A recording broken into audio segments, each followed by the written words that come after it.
Assalamualaikum warahmatullahi. Bismillahirrahmanirrahim. Alhamdulillahirabbil alamin. Nahmaduhu wa nasta'inuhu wa nastaghfiruh. Wa na'udzu billahi min shururi anfusina wa min sayyiati a'malina. Man yahdihillahu fala mudilla lahu wa man yudlilhu fala hadiyalah. Asyhadu an la ilaha illallah wa asyhadu anna Muhammadan abduhu wa rasuluh. Allahumma salli ala Muhammad wa ala ali Muhammad kama sallaita ala Ibrahim wa ala ali Ibrahim wa barik ala Muhammad wa ala ali Muhammad kama barakta ala Ibrahim wa ala ali Ibrahim fil alamin innaka Hamidum Majid. Rabbi shrah li sadri wa yassir li amri wahlul 'uqdatam min lisani yafqahu qawli. Amma ba'd. Alhamdulillah, kita bersyukur kepada Allah dapat lagi kita berkumpul dalam masjid ini untuk sekian kalinya bagi meneruskan kelas pengajian kita berkenaan Kitabul Iman. Dalam jadual tu kena tukar dah, bukan lagi ibrah daripada pengajaran Al-Quran. Kita Kitabul Iman, Kitabul Iman. Baik, kita sampai hari tu pada muka surat yang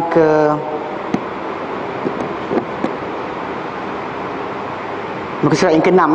Ini masuk muka surat yang ke-6 berkaitan pembaikan hati. Kerana hari itu pengarang buku kita diterangkan tentang tajuk iman itu perlu masuk ke dalam hati manusia, dan hatilah tempat beradanya iman. Hati tempat beradanya iman. Maka nak tak nak kena baiki dahulu hati untuk iman boleh menetap dalamnya. Dalam hadis yang diriwayatkan Imam Muslim dan Bukhari, Muslim hadis nombor 2282 hadis sahih Muslim, daripada Abi Musa al-Asy'ari daripada Nabi sallallahu alaihi wasallam, baginda sallallahu bersabda, inna masala ma ba'atsanillahu al-ilmi wal huda, sesungguhnya perbandingan, Nabi kata, apa yang Allah Taala turunkan, apa Allah Taala utuskan aku bihi minal ilmi minal huda wal ilm, dia petunjuk dan juga ilmu. Perbandingan, Nabi kata, di antara apa yang telah utuskan kepadaku daripada petunjuk dan ilmu, kama sali ghaisin, ia seperti hujan, asaba arda, ia menimpa sebuah tanah, fakanat minha ta'ifah tayyibah, maka daripada tanah berkenaan ada bahagian yang elok, kawasan tanah yang bagus. Qabilatil ma', tanah tu terima air, fa'ambatatil kala'a wal ushbal kathir, lalu dia menumbuhkan rumput-rumput dan juga tanaman-tanaman dan juga rumput-rumput yang banyak. Terima hujan, tanah tu turun hujan pada dia, lalu dia tumbuh dengan pokok yang banyak, rumput yang banyak. Fakana minha ajadib, ada di antaranya adalah liat, kenyal. Amsakatil ma', ditakung air. Mana hujan dia turun, air bertakung di situ. Fanafa'allahu bihan nas, lalu Allah Ta'ala menafaatkan dengan tanah yang macam ni manusia, orang ramai. Fasharibu minha wasaqau wara'au, lalu orang ramai pun minum daripada air tersebut. Kemudian mereka ambil air tadi, siram tanaman, ambil air tadi dan juga bawa binatang-binatang mereka untuk meragut di kawasan berkenaan. Ini bentuk tanah yang pertama, turun hujan ke atasnya, kemudian dia tumbuhkan tanah, tumbuhkan pokok, kemudian takung air. Wa asaba ta'ifatan minha, wasaba ta'ifatan minha, dan hujan tadi kena juga satu tempat, satu kawasan daripada tanah berkenaan, daripada bumi tersebut. Innama hiya qi'an, ia hanyalah padang pasir yang tandus. Innama hiya qi'an, ia hanyalah padang pasir yang tandus. La tumsiku ma'a, tidak ditakung air, wala tumbitu kala'a, dan tak menumbuhkan sebarang tanaman. Mana bayangkan, jadi hujan turun, kemudian ada tanah, tumbuh pokok elok, takung air, manusia bermanfaat, meragut, bermanfaat, beri minum kepada benda lain dan sebagainya, dan mereka minum dari air tersebut. Dan kemudian satu lagi tanah, padang pasir yang tandus, turun air ke situ hujan, dia tidak takung air dan tak tumbuhkan pokok. Nabi kata fadzalika, demikianlah Nabi kata.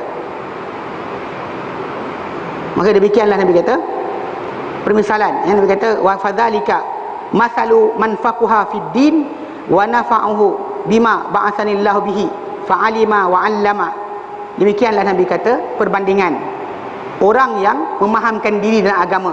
Mana agama datang, pengajian agama dia hadir, kemudian dia dapat faham, lalu dia bermanfaat dengan apa yang Allah Ta'ala utuskan aku dengannya, lalu dia belajar dan dia mengajar. Dan juga wa mathalu man lam yarfa' bidzalika ra'sa, dan permisalan bagi orang yang tidak tertoleh kepala dia dengan benda berkenaan sedikit pun. Okey, lalu dia tidak bermanfaat, tidak belajar, tidak mengajar, tidak tahu langsung berkenaan dengan hidayah yang datang daripada Allah Subhanahu wa taala. Jadi itu permisalan yang Allah Taala berikan kepada kita, macam Nabi sebut dalam hadis ini. Maksud dia orang tersebut yang belajar, yang menerima faedah daripada apa yang Nabi SAW bawakan, mereka lah orang yang mendapat manfaat, okey, dan tak dapat apa, dan dapat faedah dengan hidayah tadi. Satu kumpulan lagi adalah orang yang tidak tertoleh langsung dengan hidayah Nabi SAW, lalu tidak ada sedikit pun dia dapat faedah daripada apa yang turun daripada wahyu Allah Subhanahu Wa Taala. Dalam hadis ni digambarkan manusia ni kepada dua golongan itulah. Satu golongan yang terima hidayah, satu golongan yang tak terima hidayah, macam tanah. Dan itulah kita kata hari ni kita macam kita nak janjikan itu, bahawa kita akan bincangkan insya-Allah berkenaan dengan tajuk bagaimanakah pembaikan hati. Kerana tanpa hati itu baik atau elok, maka manusia tadi tidak akan dapat untuk menerima wahyu Allah Subhanahu Wa Taala. Iman takkan masuk. Dia akan datang benda berkenaan depan mata dia, tapi dia tak boleh mendapat faedah langsung. Baik. Jadi dengan sebab itu kita kata hati ini adalah penting. Pembaikan hati adalah penting. Pembaikan hati dalam surah Asy-Syu'ara ayat 88-89, Allah Ta'ala berfirman, a'udzu billahi minasyaitonir rajim. Yauma la yanfa'u malun wala banun. Hari di mana tidak bermanfaat harta dan juga tidak bermanfaat anak pinak. Illa, kecuali man atallah biqalbin salim, siapa-siapa datang kepada Allah dengan hati yang sejahtera. Itu satu hari, itu hari kiamat nanti, tak berguna anak pinak, tak guna harta yang kita ada, kecuali siapa-siapa yang datang kepada Allah Ta'ala dengan hati yang sejahtera. Hati yang sejahtera adalah hati orang yang beriman. Sebagaimana tanah yang elok untuk bercocok tanam bersifat dengan beberapa sifat, begitulah hati seorang yang beriman juga bersifat dengan beberapa sifat. Antaranya, okey, baik, sebelum masuk berkenaan dengan tajuk apakah tanda-tanda hati yang telah mendapat pembaikan, kita perlu bincangkan sedikit berkenaan tajuk pembersihan hati. Kerana tajuk ini saya perhatikan, saya dapati dalam masyarakat kita banyak berlaku kekeliruan. Orang keliru macam nak bersihkan hati. Ada yang duduk dekat gunung jerai bertapa, ada yang terjun dekat dalam laut, ada yang terjun dalam telaga, ada tanam tanah separuh badan dan tanah duduk dalam telaga, berzikir sampai rasa hati bersih. Ada yang tanam diri hidup-hidup, masuk dalam kubur, buat replika kubur, kunci, dan cuba nak baiki hati dengan cara berkenaan. Sememangnya hati kita tidak akan bersih kecuali dengan cara yang Allah Ta'ala aturkan. Kerana ini siapa-siapa yang nak datangkan dengan cara pembersihan hati selain ajaran Muhammad SAW, maka ia tertolak, apa cara sekalipun. Kerana ini pembersihan hati, pembersihan dosa, dia adalah benda yang sama. Bersih daripada hati, bersihkan hati daripada perkara yang buruk, bersihkan diri daripada dosa-dosa, hampir sama. Cuma nanti beza sikit, pasal hati ini adalah benda yang perlukan pada latihan, perlukan kepada pendidikan, diajarkan setiap hari. Kerana itu tidak ada orang tu, kalau dia kata ubat hati tu, bukan ubat hati untuk hepatitis tu, ubat hati, maknanya maksud dia jantung dia atau perasaan dia supaya betul, dia perlukan didikan, dia perlukan ajaran, dia perlukan sentiasa ditegur, supaya dapat dibetulkan perasaan dia yang salah atau kedudukan dia, hati dia yang tak betul tadi, dibaiki dengan cara ajaran, bukan dengan minum air, zikir tertentu dan sebagainya. Tak ada, takkan boleh. Bahkan teknik, macam kalau anda kata siapa-siapa belajar tarikat, dia cara dia tarik zikir tu, la ilaha illallah, dia hentam kataan Allah tu dekat, itu yang pusing kepala tu, la ilaha, begitu. Kalau orang belajar lah, yang tak belajar tak tahu cerita ni. So, dia ada teknik, maksud dia dengan cara tadilah dia hempaskan hati dengan kalimah Allah, maka hati tu akan hancur dia punya kejahatan dan sebagainya. Dengar sini.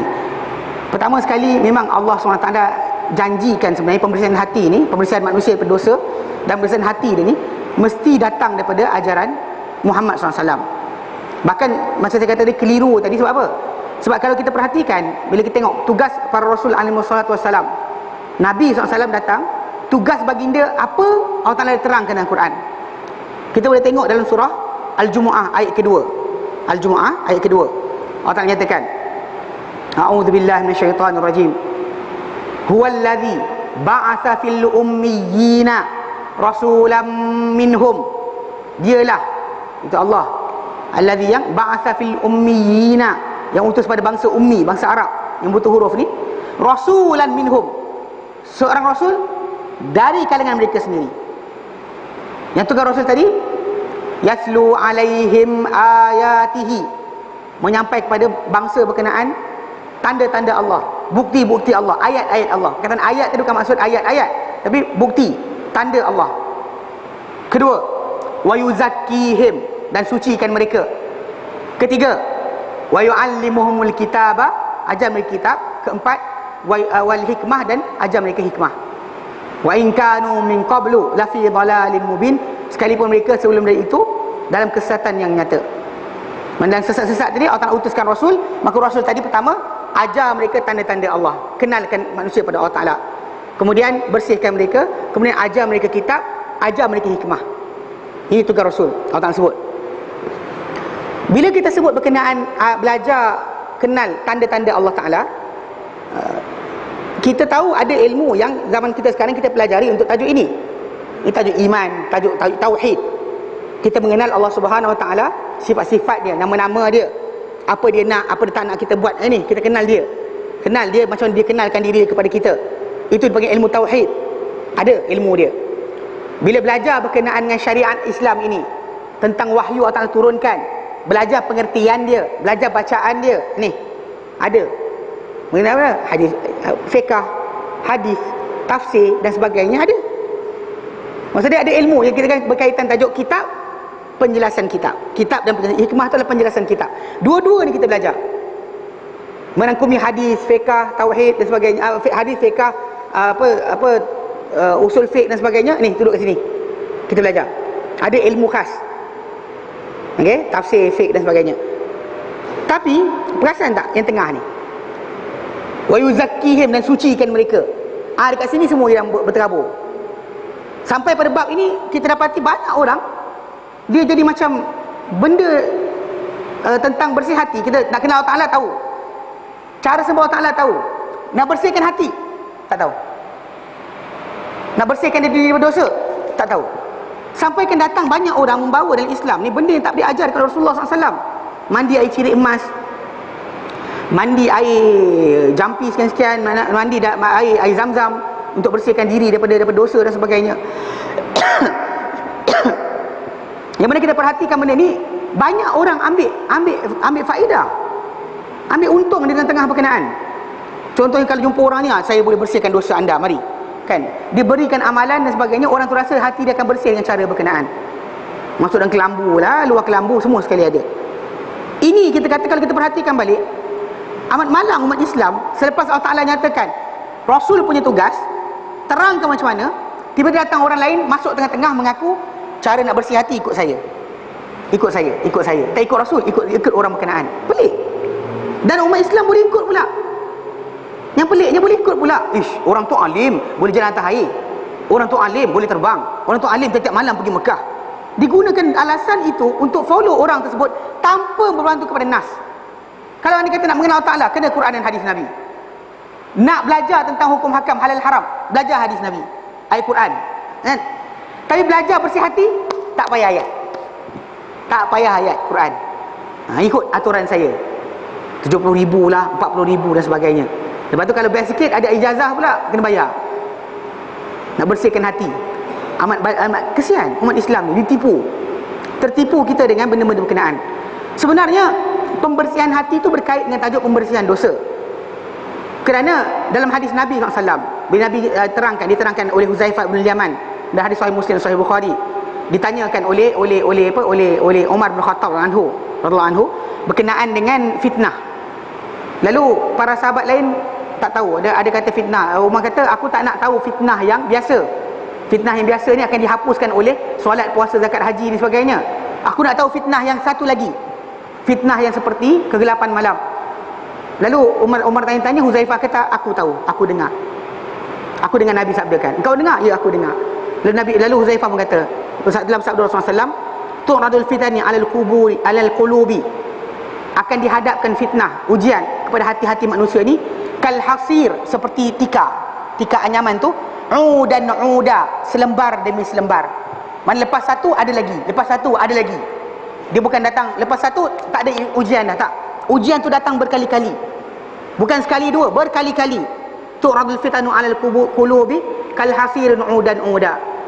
Lalu dia kata, fa ayyuma qalbin ankaraha, siapa-siapa mana-mana hati yang mengingkari benda berkenaan, tak suka dengan ujian berkenaan tu, dia datang dan dia deflect diri dia tak ikut follow benda yang datang tadi, nukita, dititikkan fi qalbihi, pada hati dia, nuktatun bayda, satu titik putih. Wa ayyuma qalbin ashrabaha, dan mana-mana hati yang terima, mana datang ujian tadi dia terima, dia okey je, it's okay.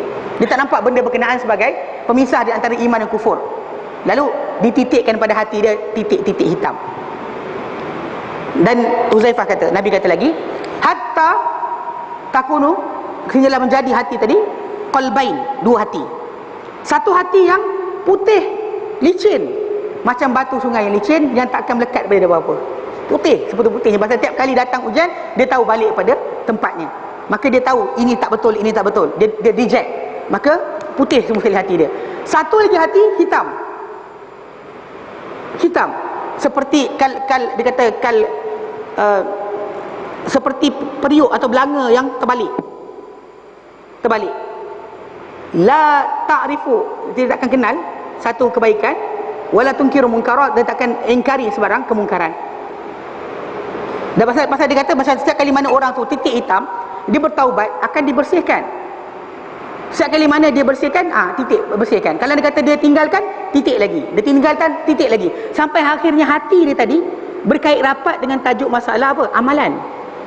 Dia bukannya hati ni tiba-tiba je rosak, tak. Manusia ni ada cemburu, semua orang ada cemburu. Manusia ni ada rasa iri hati, semua ada iri hati. Hatta Nabi suruh salurkan iri hati tadi kepada tempat yang betul. Iri hati tu bukan benda yang boleh buang, tak boleh buang. Bahkan Nabi SAW sendiri kata dalam hadis yang sahih, bila Nabi kata apa? La hasada illa fi isnatain. Tidak ada hasad kecuali pada dua perkara. Apa perkara pertama? Seorang lelaki yang diberikan Allah Ta'ala dia ilmu, dia belajar dan dia mengajar. Dan juga seorang lelaki yang diberikan daripada harta, lalu dia infak pada jalan Allah Ta'ala, dapat redai. Maka timbul iri hati pada perbuatan tadi. Iri hati maksud dia apa? Kita nak juga benda macam tu, tak menjadi masalah. Maksudnya saluran yang betul. Tapi kalau kata benda berlain, iri hati adalah salah. So maksudnya iri hati, marah contohnya, ia juga bukan benda salah. Marah kepada orang yang buat ingkar perintah Allah Ta'ala adalah logik. Memang kita kata tak boleh kita melihat orang berkenaan. Contoh macam kita lihat perkara Allah Ta'ala haramkan dilanggar dan kita rasa tak ada masalah, itu actually bukan perasaan yang betul. Hatta Nabi sendiri pernah kata pada Sa'ad bin Waqqas, kan, bila Sa'ad kata, kalau aku nampak seorang lelaki duduk dengan isteri aku, kan, aku akan ambil pedang pancung je. Lepas tu para sahabat kata Nabi kata kepada para sahabat yang lain, kamu rasa takjub tak dengan rasa gairah ataupun rasa cemburunya Sa'ad ini? Para sahabat kata ya. Nabi kata, aku lebih marah daripada dia, aku lebih cemburu banding dia. Mana bila benda tu berlaku, Sa'ad marah, aku lagi marah. Dan Allah Ta'ala, Nabi kata, lebih marah daripada aku. Mana sifat berkenaan tak salah. Marah kepada orang yang buat benda mungkar, ya, kan. Tapi menerima orang tu untuk bertaubat, ya. Kita tak boleh nak kata orang tu tak ada taubat bagimu sampai akhirat, tak ada. Dia ada hak untuk bertaubat. Tapi marah ketika benda tu berlaku, marah, tak suka atau benci dan sebagainya, itu benda dalaman hati manusia yang tidak sebenarnya berdosa pun. Kadang-kadang kita lihat dalam tajuk pemeriksaan hati ni, ada setengah orang meletakkan bahawa kena buang langsung, tak ada perasaan langsung. Mana boleh? Kalau kita lihat para sahabat Nabi SAW, macam Umar bin Khattab radhiyallahu anhu, setelah mana dia beriman kepada Rasulullah SAW, sifat dan karakteristik dia sebagai seorang yang garang, marah kepada orang yang buat benda-benda yang kemukan, dia tarik pedang. Dia kata, ya Rasulullah, izinkan aku pancung kepala si munafik ni. Itu ayat biasa keluar dari mulut dia. Mana ketegasan dia tetap berjalan. Dia tak bertukar menjadi orang baru. Mana bila hati dia katakan bersih, iman kepada Allah dan Rasulnya, tidak bermaksud Umar lepas tu pegang tangan jadi nasyid pula. Biasa pegang pedang kan bagi nasyid kan. Tak ada, dia kekal sebagai seorang yang tegas. Hatta lepas Rasulullah wafat pun dia masih lagi macam tu. Tegas Umar. Tapi pada apa? Pada perkara yang sepatutnya saja. Nampak? Kita kata marah, benci dan sebagainya, itu bukannya dosa. Bahkan dalam pengetahuan yang disebarkan oleh golongan Kristian, contohnya dia ada karang 7 deadly sin, 7 dosa yang membinasakan. Itu apa? Dia kata tamak, kemudian last, mana berahi, kemudian marah, kemudian apa lagi? Dia ada cemburu, kemudian sombong kan, sebagainya, pride kan. Dan sini dia letakkan 7 dosa-dosa besar, dosa-dosa yang membinasakan. Dia orang Kristian, tapi sebenarnya apa ditulis oleh beliau, oleh orang ni, jadi karang 7 deadly sin ni ditulis oleh rahib Kristian, tapi bila dicek balik dia curi daripada tulisan ulama Islam, daripada karangan Qurtubi, Imam Qurtubi punya kitab Tazkirah berkenaan dengan kehidupan, kematian dan sebagainya. Pasal diorang tak ada tentang apakah dosa yang dan neraka tadi kadar macam mana, dalam Bible tak ada. Tapi dalam Islam kita ada apakah dosa-dosa besar yang menyebabkan orang tu masuk jurang dan neraka. Jadi tentang dosa ni dan hati ni berkait rapat. Dan bahkan hadis Nabi kita sebut tadi, dititikkan hati tersebut dengan titik hitam. Tiap kali mana dia bertaubat, dibersihkan. Tiap kali dia biarkan, dia akan titik lagi. Sampai kalau dia kata dia bersih-bersih, dia licin lah. Tapi kalau dia kata banyak bertaubat, dia akan licin. Tapi kalau dia kurang bertaubat, hati itu tadi akan penuh dengan titik hitam. Dia mana hati titik hitam tadi, di akhirnya menjadikan orang tersebut tidak kenal itu apa yang makruf. Mana yang baik, yang makruf tadi tak kenal makruf. Dan dia takkan ingkari yang mungkar, dia takkan kata mungkar. Dia akan nampak benda mungkar tu tetap baik, tetap elok juga. Ini yang kita kata tajuk tadi. So berkait rapat sebenarnya pembersihan hati itu dengan apa yang Rasulullah SAW ajar sebagai pembersihan dosa sebenarnya. Ini kena faham Pasal bila kita kata hati manusia tadi berkait rapat dengan tajuk titik hitam tadi, maksud dia nak kotor hati tadi dengan amalan seseorang, amalan apa yang dia buat. Dan juga nak bersih hati pun dengan amalan yang seseorang itu juga. Tentang Rasulullah SAW dibersihkan hati baginda dengan Jibril datang belah, itu benda yang tak perlu tuan-tuan ikut. Jangan pergi apply kat IJN, minta ustaz datang belah jantung, masukkan air zam-zam, gonyo-gonyo, tak usah ngada kan. Itu khas untuk Nabi. Apa untuk Nabi bukan untuk kita. Bahkan Nabi datang dengan syariat itulah benda yang kesan dia sama untuk apa yang kita dapat. Baginda lalui benda yang baginda lalui, itu untuk Nabi SAW, bukan untuk kita. Sebab kerana para sahabat Nabi SAW setelah Rasulullah dapat wahyu, mereka tidak ada pergi bertapa pula. Nabi tak suruh, Abu Bakar kau pergi tapa gunung sekian, engkau Umar kubur orang mati, engkau dekat telaga, mana ada. Nabi SAW teruskan mengajarkan para sahabat wahyu Allah tanpa mengajarkan mereka untuk pergi bertapa, bersendirian, berkhalwat dalam tempat-tempat mana. Pasal konsep ini maksud dia apa? Apa yang Nabi lalui, anda tak payah lalui. Tapi bila apa yang Nabi ajarkan, anda kena ikut. Nabi lalui apa? Jibril belah jantung, anda tak perlu buat benda yang sama. Ni ikut mana tahu ada package baru ke Masjid Qurtubi kepada pakcik-pakcik yang mana rasa nak bersih jantung kan, daripada sifat hasad, dengki dan juga sebagainya, mazmumah, kita insya-Allah ada package tak lama lagi bedah jantung dekat IJN. Kita kenal ustaz-ustaz kat sana, dan insya-Allah air zam-zam akan diambil straight daripada Mekah, dibawa ke situ dan dia akan dibasuh. Mana ada. Tak usah buat kerja macam tu. Mati tak pasal-pasal dia. Kan? Itu tak diajarkan dalam Islam. So maksud dia, apa Nabi lalui dalam proses tadi tidak. Tapi apa Nabi ajarkan, ya. Di sini datangnya kenapa ibadat dalam Islam itu sebenarnya itulah pembersihan dosa. Itulah yang akan memutihkan hati kita. Macam mana? Okey. Nabi SAW sebut dalam hadis yang sahih, bila kita kata Nabi ni antara tugasnya membersihkan manusia, cara dia ni ibadat. Kita lihat dalam Islam, antara benda yang paling nak kata apa, orang buat tapi tak pernah tanya, adalah di antara dia adalah ibadat. Ibadat yang kita laksanakan sepanjang hari, ada yang setahun sekali, ada seumur hidup sekali, ada tiap-tiap hari dan sebagainya. Kadang-kadang kalau ditanya kepada kita oleh orang bukan Islam, saya dapati orang Islam sendiri tak boleh jawab. Kenapa dia ibadat? Kenapa dia beribadat? Sebab timbul tajuk. Ada orang tak semayang, dia kata Allah Ta'ala maha kaya, kenapa kita nak kena semayang? Ni ayat dia lawak, tapi benda betul. Saya jumpa orang cakap macam ni. Dia kata kalau kan Allah Ta'ala maha kaya, so kenapa kita kena ibadat pada dia? Tak payah kita ibadat pun, dia kaya. Dia maha kaya, maha besar. Dan kalau dia tak seksa kita pun, actually dia maha kaya. Tak perlu kan? Dia tak terpaksa untuk seksa kita pun. Saya kata betul. Bahkan saya kata pula dengan dia, betul, hadis Nabi pun cakap macam tu. Dalam hadis Imam Muslim, Nabi SAW pernah nyatakan tentang hadis Qudsi. Mana hadis tu panjang. Nabi kata, Allah Ta'ala kata, wahai hamba-hambaku, kamu semua ni sesat kecuali aku beri hidayah. Minta hidayah kepadaku, aku beri kamu hidayah. Wahai hamba-hambaku, kamu semua lapar kecuali siapa aku bagi makan. Minta makan daripada aku bagi kamu makan. Wahai hamba-hambaku, kamu semua ni apa bogey telanjang, tak ada baju, kecuali siapa aku beri baju pada dia. Minta baju pada aku, bagi baju pada dia. Mana Nabi SAW sebut Allah Ta'ala kata satu-satu. Sampai hujung hadis tu, Nabi kata Allah Ta'ala berseru. Allah Ta'ala kata, ya ibadi, wahai hamba-hambaku, lau anna awwalakum wa akhirakum, kalau makhluk pertama kamu sampailah makhluk terakhir kamu, semua sekali, the first creature sampai the last creature, wa insakum wa jinnakum, manusia kamu, jin kamu, semua sekali ala atqa qalbi rajulin wahid minkum, berada pada tahap hati lelaki paling bertakwa di kalangan kamu. Semuanya baik. Allah Ta'ala kata apa? Ma zada dhalika fi mulki syai'a. Ma zada dhalika fi mulki syai'a. Tidak menambah itu pada kerajaanku sedikit pun. Aku tak jadi kaya lagi. Kerajaan aku tak bertambah pun. Dan Allah Ta'ala nyatakan lagi, walau anna awwalakum wa akhirakum, kalau makhluk pertama kamu sampai makhluk terakhir kamu, semua sekali. Wa insakum wa jinnakum, manusia kamu, jin kamu. Bukan manusia saja, jin-jin sekali. Yang lebih ramai daripada manusia, semua sekali. Ala afjari qalbi rajulin wahid minkum, berada pada tahap hati lelaki paling jahat di kalangan kamu, semua jahat. Allah Ta'ala kata apa? Ma naqasa zalika min mulki syai'a, tidak mengurangkan itu pada kerajaanku sedikit pun.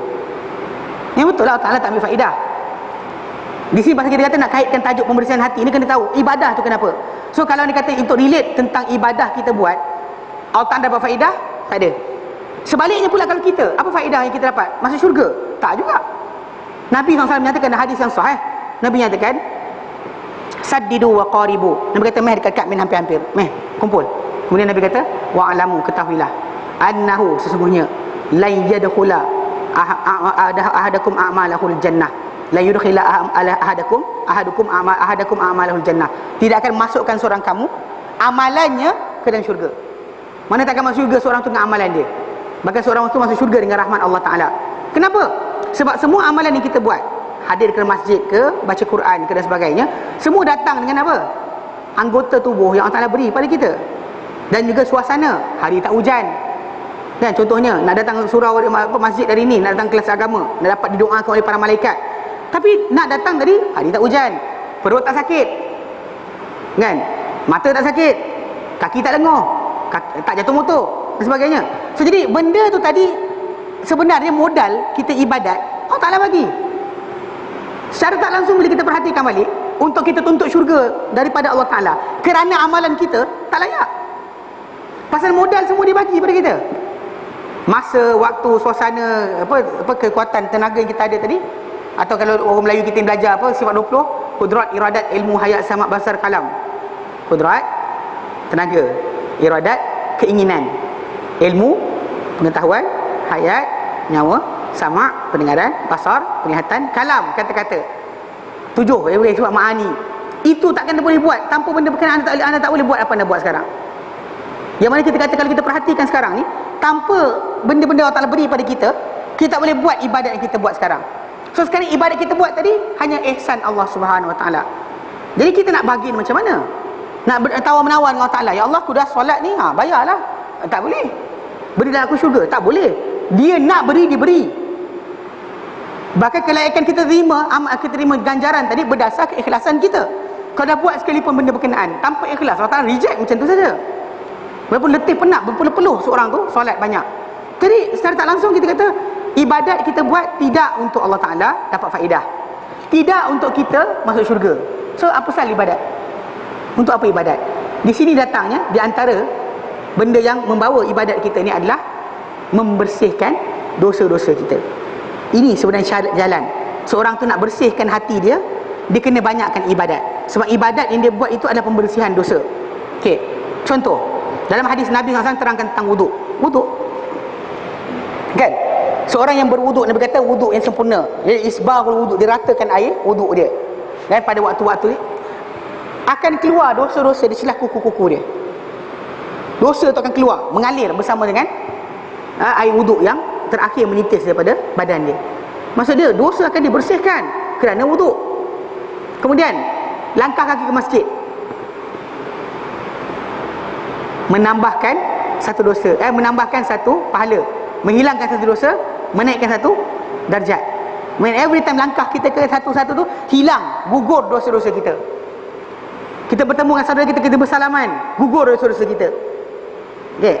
Dan kemudian bila kita solat yang kita laksanakan, Nabi kata misal solat 5 waktu sehari semalam adalah seperti sebatang sungai, yang mana seorang tu mandi 5 kali setiap hari pada sungai berkenaan.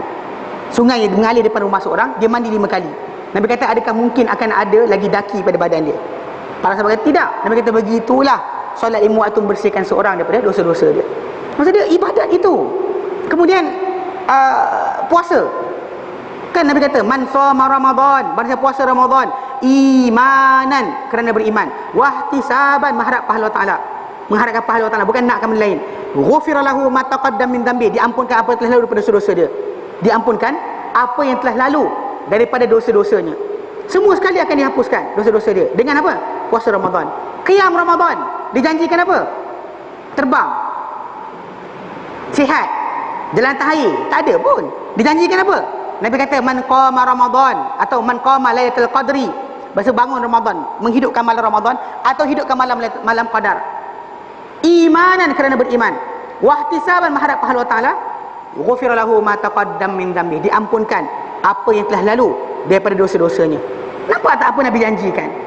Nabi janjikan dengan benda-benda yang kita kata kita perhatikan balik, semua tajuk dia hapus dosa, hapus dosa.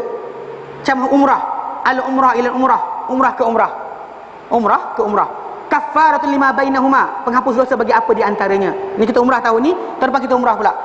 Tempoh tu apa dosa tengah-tengah tadi akan dibersihkan oleh umrah yang berikutnya. Dan hadis Nabi berkata man hajja, barang siapa tunaikan haji, falam yarfus, tak cakap lucah, walam yafsuk, dan tak buat jahat, ada, dia kembali kayaumi waladatu ummuh, seperti hari dilahirkan oleh ibu dia, kosong daripada segala-gala dosa. Dan ayat lain kita kata as-salatul khams, sembahyang 5 waktu sehari semalam, sembahyang 5 waktu sehari semalam, wal jum'ah li jum'ah, jumaat ke jumaat, jumaat ke jumaat, wa ramadan li ramadan, ramadan ke ramadan. Ni ibadat-ibadat ni. Apa di antara tadi? Mukaffiratun, penghapus dosa bagi apa di antaranya. Subuh kita solat, datang zuhur bersihkan, lepas tu antara tu. Kemudian lepas zuhur kita buat salah, asar datang bersihkan, lepas asar buat salah, maghrib bersihkan, maghrib buat salah pula, lepas tu isyak bersihkan. Tak cukup yang ini 5 kali sehari, Allah Ta'ala beri kita sehari Jumaat, seminggu sekali pembersihan, seminggu. Tak cukup lagi, datang Ramadan.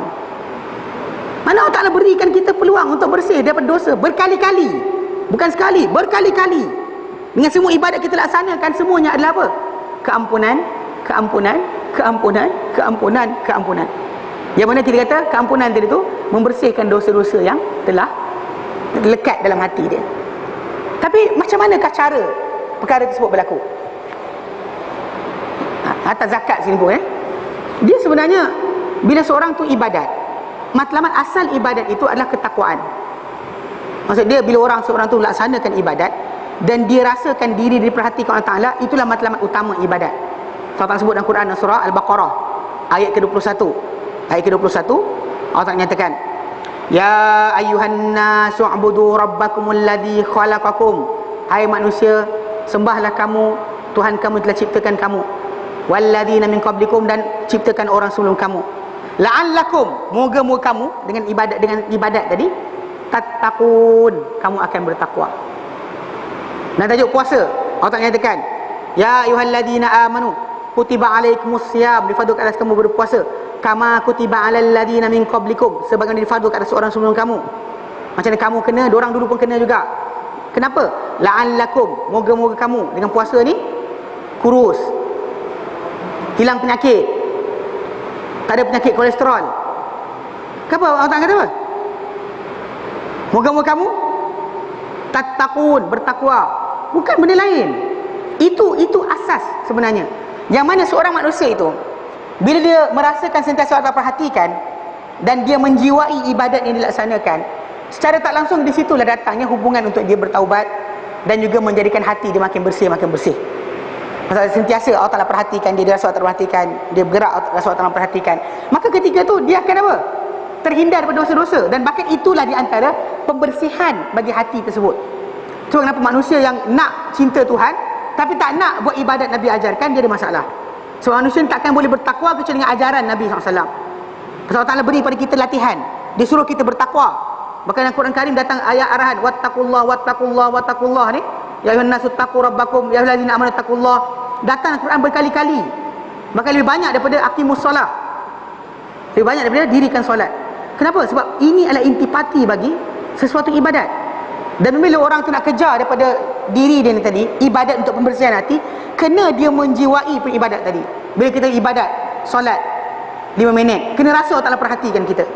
Ini benda banyak orang terlepas. Betul dia sembahyang tu macam apa dapat esok sembahyang lagi lah. Dia tak rasa pun apa benda. Sepatutnya dia rasa Allah Ta'ala perhatikan. Kerana itulah latihan sebenar dalam solat. Itu yang disebut dalam surah Al-Ankabut, wa aqimus solah, dirikanlah solat. Inna solata tanha anil fahsya'i wal munkar. Sehingga solat itu mencegah perbuatan keji dan mungkar. Orang tu rasa Allah Ta'ala perhatikan dia. Memang dia akan tertahan daripada buat benda yang haram. Kalau ikutkan bukannya solat, bila kita solat datang lembaga besar, malaikat lempang tangan kita, nak buat jahat je dia lempang. Jenuh juga kan? Nak buat jahat je malaikat tahan. Tak boleh pergi. Tak ada pun. Maka yang jadi adalah apa tau? Dilatih kita merasa Allah Ta'ala perhatikan. Yang itu sebenarnya dia trigger untuk kita dapat apa? Keampunan dan juga pembersihan dosa-dosa. Jadi manusia ni tadi bertaubat, dan juga kita kena faham bahawa dosa-dosa kecil kita boleh dihapuskan oleh solat, puasa dan sebagainya. Tapi dengan syarat apa? Taubat. Tanpa taubat daripada dosa-dosa besar, dosa-dosa kecil kita takkan boleh menghapuskan dosa-dosa solat ibadat kita buat takkan menghapuskan dosa-dosa kita. Bahkan taubat itu kena berlaku. Menyesali perbuatan kita, takkan ulang lagi dan berazam untuk tinggalkan dan takkan buat lagi benda berkenaan. Yang menyesali benda tersebut, minta keampunan Allah Ta'ala, habis lepas itu. Tapi barulah ibadat yang datang lain tadi, dia tolong bersihkan lagi gilap hati kita. Jika tidak, kita tak ada cara lain. Mana hati ni tadi datang panduan dia adalah bila orang tu tadi nak tunduk. Tapi ketundukan tadi hanya berlaku kalau kalau dirasa Allah Ta'ala perhatikan, dia tu ada. Kalau tak rasa Allah Ta'ala perhatikan dia tak ada rasa tunduk. Kan bila kita kata pada orang buat jujur, ada orang ajar kita jujur. Contoh macam training consultant yang ajar kat syarikat kan, dia ajar jujur, amanah, rajin bekerja dan sebagainya. Tapi janji dia apa? Naik pangkat. Kalau buat macam ni, bos sayang. Kalau buat macam ni, kan dia macam buku Dale Carnegie, macam mana untuk mempengaruhi orang ramai, mempengaruhi manusia, how to influence people. Kan buku tu dikarang untuk macam mana nak pengaruhi orang.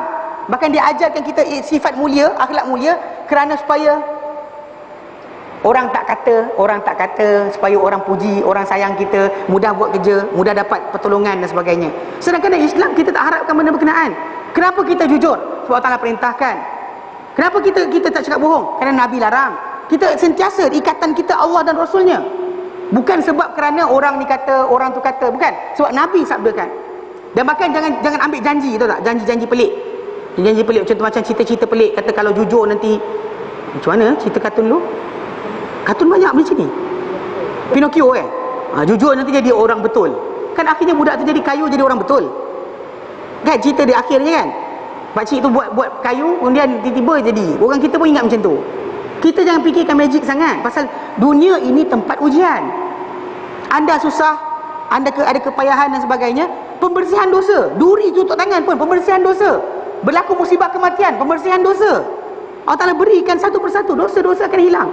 Mana hati kita bila kita redha, hati kita secara tak langsung digilap. Dan kita akan rasa pemerhatian Allah Ta'ala kat situ. Kita akan mula rasa dekat dengan Allah Ta'ala. Tapi bila kita melawan, menentang, menolak, mempersoalkan kenapa orang ni mati, yang ni tak mati, yang ni jahat, yang ni baik, kenapa yang baik ni mati, ayat ini sering keluar. Sebab dia lupa Allah Ta'ala maha bijaksana, maha mengetahui, maha luas pengetahuan.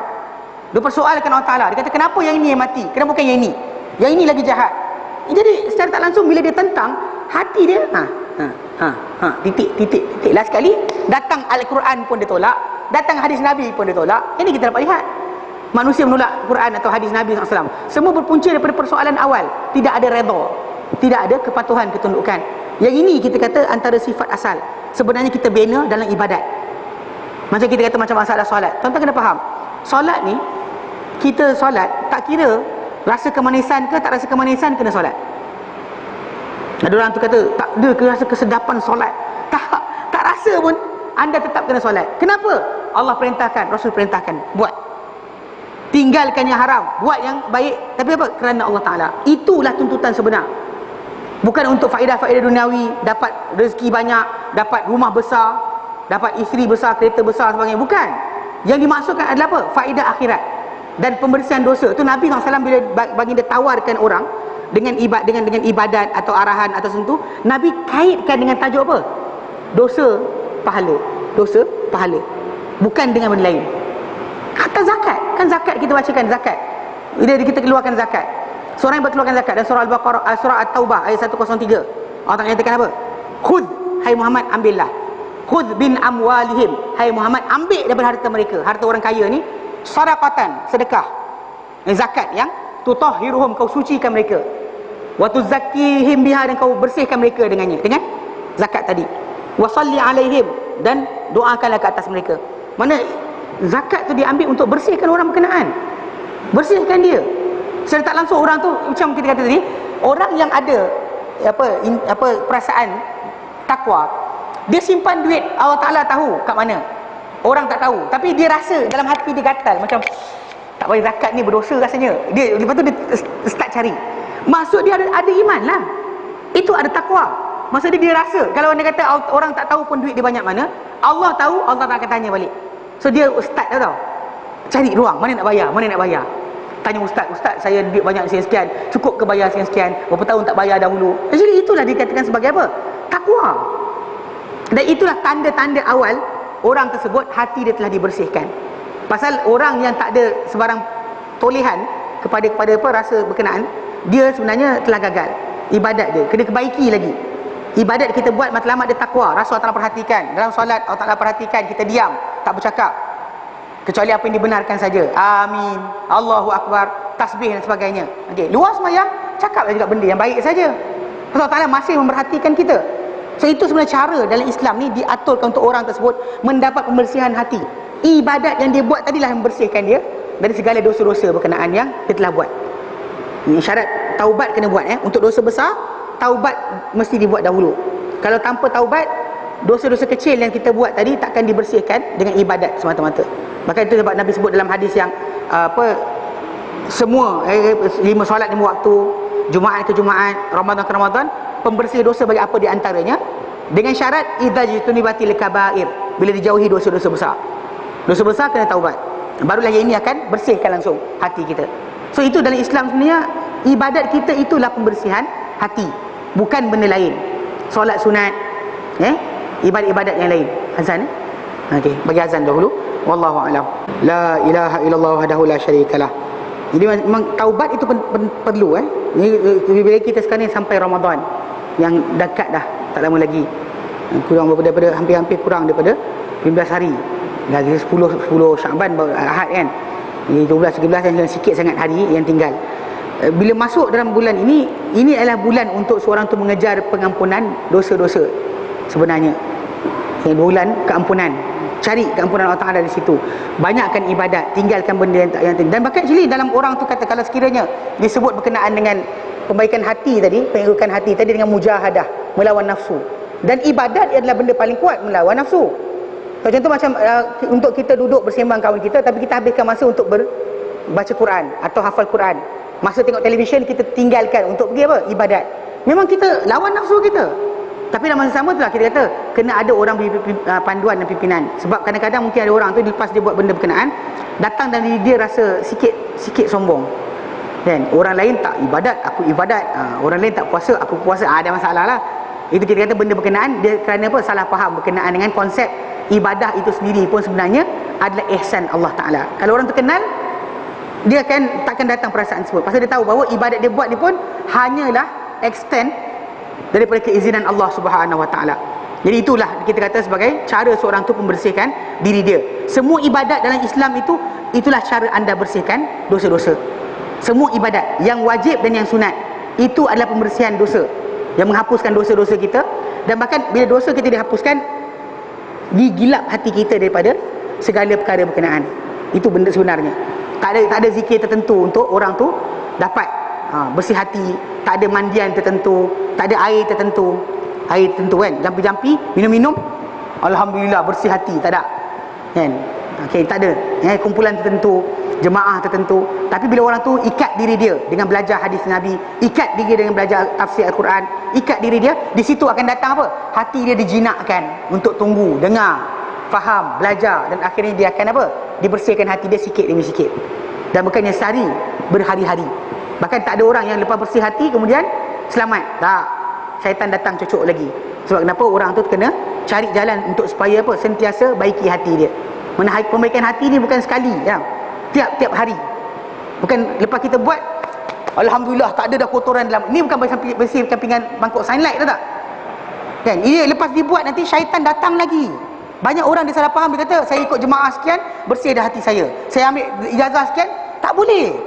Sebab pembersihan macam mana solat tak pernah berhenti. Macam itulah juga apa? Kebarangkalian dosa pasti berlaku. Maka maksudnya hati kita boleh dititikkan titik hitam bila-bila masa. Dengan sebab itu Allah Ta'ala jadikan untuk kita ibadat yang berterusan. Sebab syaitan tidak pernah cuti daripada menghasut kita dan mengajak kita masuk neraka bersama dengannya. Dengan sebab itu kita kata pembaikan hati ini bukanlah amalan sehari, bahkan dia adalah amalan setiap hari, setiap minggu, setiap waktu, setiap detik. Kita baiki hati kita, kita elokkan hati kita. Kalau kita tersalah, orang tegur, ikut.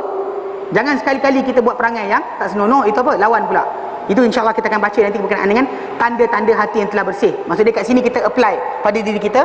Adakah hati kita telah betul atau masih lagi bengkok? Nak faham? Jadi kalau kita ada kebengkokan tadi, betulkan balik. Itu saja. Bukan cari alasan untuk kata diri itu betul juga. Okey? Baik, kita berhenti kat sini. Ada soalan?